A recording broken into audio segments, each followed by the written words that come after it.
একটা বক্তব্য শোনাবো যে যখন প্রধানমন্ত্রী নরেন্দ্র মোদী তিনি এসে বলছেন যে আমি সৎদের পাশে আছি, তখন মমতা বন্দ্যোপাধ্যায় বলছেন আমার আপনাকে পাশে থাকার দরকার নেই।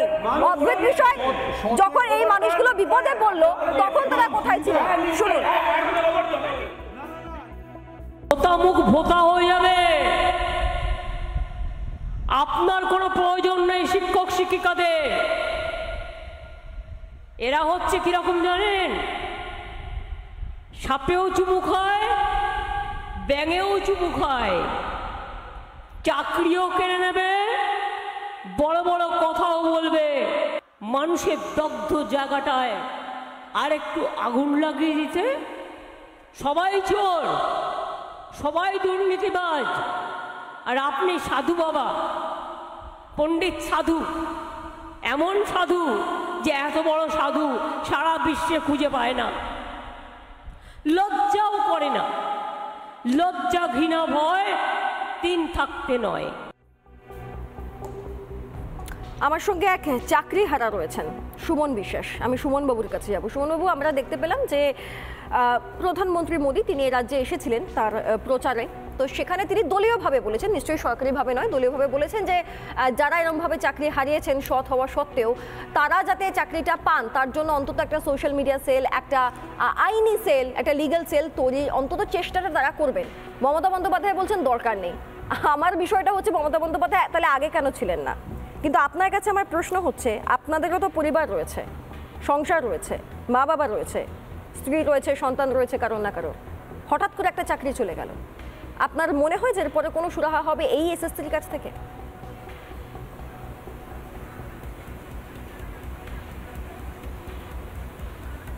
হ্যাঁ, নমস্কার। আমি 2016 প্যানেলের চাকরিহারা জীবন বিজ্ঞানের একজন হতভাগ্য শিক্ষক সুমন বিশ্বাস। আমি নদিয়ার নাকাশিপাড়ার ম্যাসপোতা উচ্চ বিদ্যালয়ের একজন শিক্ষক।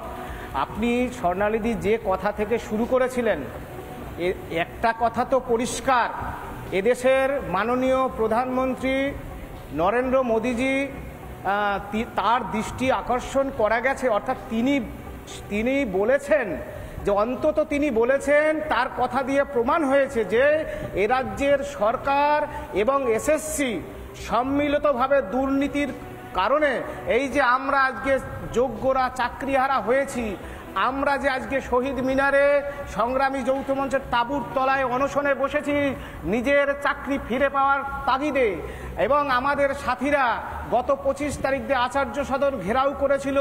এই পুলিশ, যে পুলিশ কিনা টেবিলের তলায় ফাইল দিয়ে মাথা লোকায়, তারা আমাদের গ্রেপ্তার করেছিল। গতকাল আমাদের কিছু কিছু সাথীরাও বিক্ষিপ্তভাবে আন্দোলন করেছে। একটাই দাবি, এই যে এসএসসি অবিলম্বে যারা দুর্নীতির সুবিধা পেয়ে চাকরিটা নিয়েছে, যেটা সুপ্রিম কোর্টও বলেছে, মাননীয় প্রধান বিচারপতি যেটা বলেছেন যে যারা দুর্নীতির সুবিধা নিয়ে চাকরি পেয়েছে আর যারা নিজের মেধায় চাকরি পেয়েছে তাদেরকে অবিলম্বে আলাদা করুক। মাননীয় প্রধানমন্ত্রীকে আমরা যোগ্য চাকরিহারারা অশেষ অশেষ ধন্যবাদ, আপনাকে অনেক অনেক সংগ্রামী অভিনন্দন যে আপনি অন্তত বলেছেন যে অনেক যোগ্য উচ্চশিক্ষিত উচ্চ যোগ্যতা সম্পন্ন মাস্টারমশাইরা গ্রুপ সি গ্রুপ ডি যারা চাকরি হারিয়েছেন, আপনাকে আমরা ধন্যবাদ জানাই। তবে আমরা একটা বিষয় বলি, আপনাদের প্যানেলেও যারা রয়েছে, আপনাদের মিডিয়ার মাধ্যমেও বলছি, আমরা কোনো রাজনীতির মধ্যে যেতে চাই না। আমরা তো চাকরি হারিয়ে আজ অনশনে 3 দিন ধরে অনশন চলছে, আমাদের পরিবারগুলো অসহায় হয়ে তারা কি যন্ত্রণার মধ্যে দিন যাপন করছে। সুতরাং যদি লিগ্যাল সেল হয়, আমি বলবো যে দেশের যেহেতু আমাদের মাননীয় প্রধানমন্ত্রী, তাকে বিনয়ের সাথে বলছি আপনি সকলের জন্য একটা লিগ্যাল সেল করুন। আমরা আসলে কোনো রাজনীতির মধ্যে থাকতে চাইছি না, কোনো যোগ্য যারা নিজেরা চাকরিটা হারিয়েছি। আর একটা কথা দিদি বলবো, পাশাপাশি এ রাজ্যের মুখ্যমন্ত্রী তিনি কিন্তু যোগ্য চাকরিহারাদের পাশে নেই। কারণ তিনি শুধুমাত্র আছেন তার ক্যাবিনেট এবং তিনি স্বয়ং মুখ্যমন্ত্রী। নিজেকে বাঁচানোর জন্য প্রমাণ সুপ্রিম কোর্টে কিন্তু এই যে সুপার নিউমেরি পোস্টের জন্য তারা কিন্তু ওই স্টে অর্ডার চেয়েছে। অর্থাৎ এ রাজ্যের যোগ্য চাকরিহারারা নরকে যাক, তারা বিসর্জন চলে যাক, তারা গোল্লায় চলে যাক, তার পরিবারগুলো সুমনবাবু একটু আটকাচ্ছি, সুমনবাবু একটু আটকাচ্ছি আপনাকে। এখানে এক রাজনৈতিক কর্মী বন্ধু রয়েছেন আমাদের সঙ্গে, তিনি বলছেন যে না, মমতা বন্দ্যোপাধ্যায় চান সবার চাকরি থাক, বিরোধীরা বাধা দিচ্ছে, আইনের বেড়াজালে নাকি বাধা দেওয়া হচ্ছে, তাই জন্যই নাকি আপনারা বিপদে পড়ছেন। আসলে আপনারা কেন বিপদে পড়েছেন সুমনবাবু, আপনারা বলুন। আজকে আপনাদেরই বলার দিন। না না না না দিদি, এইটা জানতে হবে। যদি চাইতো এ রাজ্যের মুখ্যমন্ত্রী, তিনি আপনাদের মিডিয়ার মাধ্যমে আমি জানাচ্ছি দিদি, আমরা আপনার বিরোধী নই, আমরা এই সরকারের বিরোধী কিছু নীতির বিরুদ্ধে, কিন্তু আমরা তো আপনার বিরোধী নই। আমরা এ রাজ্যেরই একজন নাগরিক এবং শিক্ষক, যারা নিজের মেধায় চাকরি পেয়েছি। আপনাদের যারা নেতা মন্ত্রীরা প্রকাশ্যে প্রমাণিত, যারা অনেকে জেল খাটছে এই যে ঘুষের বিনিময়ে, এসএসসি যে নিজেই তো বলছে, এত তথ্য দিয়ে বলছে হাইকোর্টকে, এত লোক ঘুষ দিয়ে চাকরি নিয়েছে, তাদেরকে আপনি অবিলম্বে স্যাগ্রিগেট করুন, তাহলে বুঝবো যে আপনি আসলে যোগ্যদের পাশে আছেন।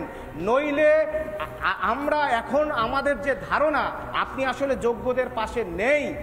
আগামী সোমবার সুপ্রিম কোর্টের মামলা রয়েছে, আমাদের নজর থাকবে। সংগ্রামী যৌথ মঞ্চ যোগ্যদের হয়ে সুপ্রিম কোর্টে মামলা লড়ছে, আরও আমাদের বিভিন্ন বিক্ষিপ্ত দাদারা মাস্টারমশারা, তারা বিভিন্ন আমি আপনাকে একটা ভিন্ন প্রশ্ন করছি, অন্যভাবে নেবেন না, কারণ এই দিকগুলোকেও নিয়েও হয়তো ভাবা দরকার। এই যে আপনি আজকে আপনার হঠাৎ করে চাকরিটা নেই, আপনি যোগ্য, আপনি দাবি করছেন আমি যোগ্য, আপনি সেটা প্রমাণ করতে আপনি প্রস্তুত, তাই জন্যই আজকে আপনি অনশনে বসেছেন। আপনাদেরকে জানিয়ে দিই, যারা এই মুহূর্তে দেখছেন, যে সুমন বাবুরা আজকে বোধহয় 3 দিন হলো তারা অনশন করছেন তাঁদের যোগ্যতার দাবিতে। আমাকে একটা কথা বলুন সুমন বাবু, আপনার তো পরিবার রয়েছে, পরিবারে কে কে রয়েছেন?